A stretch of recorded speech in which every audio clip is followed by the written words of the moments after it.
Uvalde County District Attorney's Office. The list goes on and on and on. But the agencies I told you are the main ones that are assisting with this investigation. We want to know what happened, recreate the scene. That takes days, that takes hours, that takes time, a lot of information. Then we have to do a lot of interviews.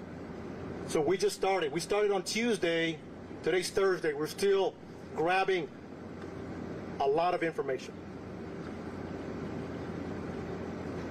We also, what's important to us, it's why. Why did he do this? Why did he do this? Who is this man? The suspect. We're going to find out. With all the different agencies that are involved, we're working every angle that's available. And we won't stop until we get all the answers that we possibly can. So again, I want to thank these men and women that are behind us supporting the DPS and the Rangers. So there's a lot of information I'm going to give you. There's some new information as of Tuesday that I wanted to clear up, that we want to clear up, that's been pushed out. We'll continue to have updates in the coming days once the information is obtained and we're able to confirm and corroborate that. We want to make sure we're pushing out the right information. Early on, when we came in, we were receiving a lot of information from a lot of different locations. That's a baseline. You start there. We made some reports. But since then, we started doing interviews. We started working the crime scene, so we're cooperating. I want to share some of that. It's a small piece of information right now, but it'll grow within days. So please, thank you for being here and being patient with us. It means a lot. On Tuesday, May 24th at 11:28, suspect just west of here wrecks his vehicle, pickup truck that he took from his grandmother. He had just shot his grandmother in the face. She's alive. She's stable at this point. At 11:28, he's sitting there at the Bardage. He jumps out the passenger side of the truck. According to witnesses, he's got a long arm, rifle, and a bag. Later we find out it's ammunition. He walks around, he sees two witnesses at the funeral home across the street from where he wrecked. He engages and fires towards them. He continues walking. He continues walking towards the school. He climbs a fence. Now he's in the parking lot, shooting at the school multiple times. 11:40, he walks into the west side of Robb Elementary. According to reports, video we have obtained from outside, inside, and again, we're still combing through that, so bear with us. Multiple rounds, numerous rounds are discharged in the school. We're trying to get a number. We're in the process of analyzing that video. 4 minutes later, local police departments, Uvalde Police Department, the Independent School District Police Department are inside, making entry. They hear gunfire, they take rounds, they move back, get cover. And during that time, they approach where the suspect is at. According to the information I have, he went in at 11:40. He walks, and I'm going to approximate 20 feet, 30 feet. He makes a right. He walks into the hallway, he makes a right, walks another 20 feet. Turns left into a schoolroom, into a classroom that has doors open in the middle. Officers are there, the initial officers, they receive gunfire. They don't make entry initially because of the gunfire they're receiving. But we have officers calling for additional resources. Everybody that's in the area, tactical teams. We need equipment. We need specialty equipment. We need body armor. We need precision riflemen, negotiators. So during that time that they're making those calls to bring in help to solve this problem and stop it immediately, they're also evacuating personnel. Not say personnel, students, teachers. There's a lot going on. A lot complex situation. They're measuring. Approximately an hour later, U.S. Border Patrol tactical teams arrive. They make entry, shoot and kill the suspect. But you also had a Uvalde County deputy and Uvalde Police Department that made entry and killed the suspect. Immediately, numerous officers. Now it turns into a rescue operation. How do we save these children? How do we save these children? Some made it out. We don't have a hard number yet, but that was a goal. And then continuing, making the area safe, continue. It's a lot of moving parts afterwards. But during, they were taking gunfire, negotiations, and developing a team to make entry to stop them.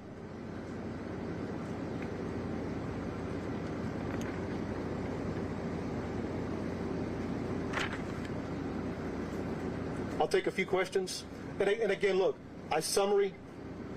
One more thing I forgot to mention that I want to clear up that came out early on. It was reported that a school district police officer confronted the suspect that was making entry. Not accurate. He walked in unobstructed initially. So from the grandmother's house to the bar ditch to the school, into the school, he was not confronted by anybody. To clear the record on that. 4 minutes later, law enforcement are coming in to solve this problem. So, Director, how is he able Stand by. to access? So, just want to clear that up. That's very important. And again, this will happen as we move forward. So, thank you. I'll take a few questions. Director, how is he able to get in if it was a school that's supposed to be locked during the school day? So right now, during the investigation, it appears it was unlocked. So we're going to look at that and try to corroborate that as best as we can. You know why? How many gunshots were there? You know why it was unlocked? I do not. Hey, please, one at a time, and we'll address as many questions as we can. So let me finish this question. One at a time. Announce your name and announce your network. Okay? Let's be respectful, please. My name is Josh Margot, and how do you know why it was unlocked? So, Josh, thank you for the question. So right now, it appears it was unlocked. Like I said, it goes back to the investigation. It takes time. We will find out as much as we can why it was unlocked, or maybe it was locked. But right now, it appears it was unlocked. So thank you. Yes, sir. Can you say at one point when he was inside there, among the things you were attempting negotiation, was he responding to negotiation? And in that period of time, was there continued gunfire? So during that time, right now, according to the information we have, the majority of the gunfire was in the beginning. In the beginning.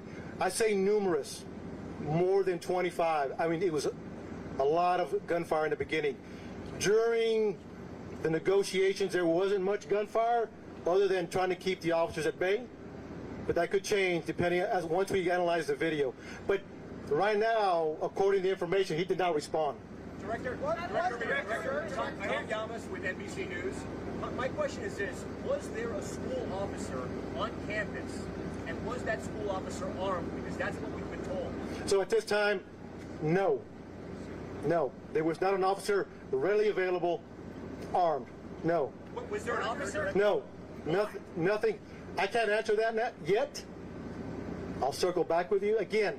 As we do that investigation, we have all these questions we want to answer. So, but I'll get back with you, sir. Yeah. There's a 12-minute gap. There's a 12-minute gap from when he crashes his truck to when he enters the school. 12 minutes. What happened in that 12 minutes?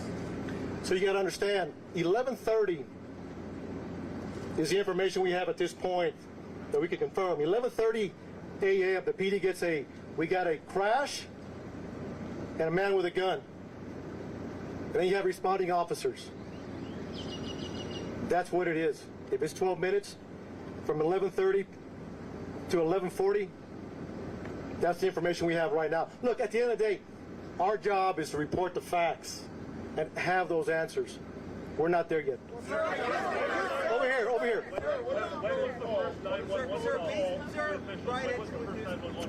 Say it again. When was the first 911 call? How long did you respond to the scene? So right now, the first 911 call is at 11:30. I will get the time what it took to respond. So we'll have that answer. Yes. Could. There's a lot of possibilities. There's a lot of possibilities. Until we receive an interview, because there was numerous officers at that classroom, numerous. Once we interview all those officers, what they were thinking, what they did, why they did it, the video, the residual interviews, we'll have a better idea. Could anybody have gone there sooner? You gotta understand, small town. You have people from Eagle Pass, from Del Rio, Laredo, San Antonio responding to a small community. Based on the information you have so far, sir, should the officers have gone in sooner? Should they have waited for those tactical keys, or should they have gone right? That's a tough question. That's a tough question. Again, it goes back. Our job is to report the facts. Report the facts, and later we can answer those questions. Based on what you know so far, should those officers? I don't have enough information to answer that question just yet. So, one more question, please. Is it accurate that eyewitnesses and potentially parents of the students were urging the police to go in while you were waiting for a tactical SWAT team, even that some parents were asking to borrow police armor so they could make a counter assault on the school? I have heard that information, but we have not verified that yet. So, we have not verified is that a true statement or not, or is it just rumor out there? So you got to understand, we're getting a lot of information. We're trying to track down and see what is true. We want to vet it. That's all I have for questions. Thank you so much.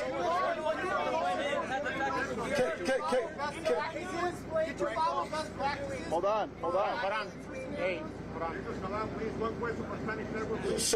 So look, we appreciate the questions. What were the officers doing between 11:44 and 12:45? I got you. Questions? Yes, sir. Behind that, you guys have said that he was barricaded. Can you explain to us how he was barricaded and why you guys could not reach that door? So I am taking all your questions into consideration. We will be doing updates. We will be doing updates to answer those questions. Answer that question now, sir. I think there's a lot What is your name? Shimon Pope. Shimon. I hear you. Because we've been given a lot of bad information, so why don't you clear all of this up now and explain to us how it is that your officers who were in there for an hour, yes, rescuing people, but yet no one was able to get inside that room. Shimon, we will circle back with you. We want to answer all your questions. We want to give you the why. That's our job. So give us time. I'm taking all your questions. I'm taking them back to talk to the team. And look, thank you for being here. We'll talk soon. We'll talk soon. Thank you. ¿Puedes decir algo en español, por favor? Director, ¿puede decir algo en español, por favor? He's gonna have them grab your mic. You guys can grab your mics. So. Not right now. Right now, once I go back with him, and I'll see what he's going to do, and then I'll come back. Yeah, we could do that because of a little bit of Spanish. I'll be back. Just, you guys can get your mics, please. That way we can take the podium back inside. Victor Escalon. Escalon is E-S-C-A-L-O-N.